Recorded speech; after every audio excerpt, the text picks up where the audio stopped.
لو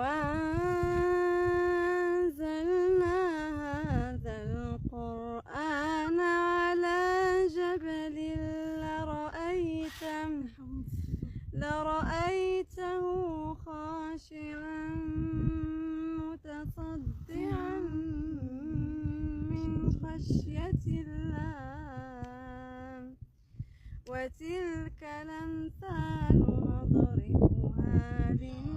للناس لعلهم يتفكرون هو الله الذي لا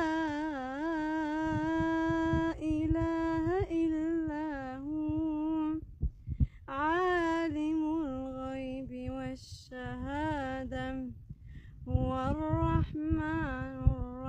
الرحيم هو الله الذي لا إله إلا هو الملك القدوس السلام المؤمن المهيمن العزيز الجبار المتكبر سبحان الله عما يشركون صدق الله العظيم.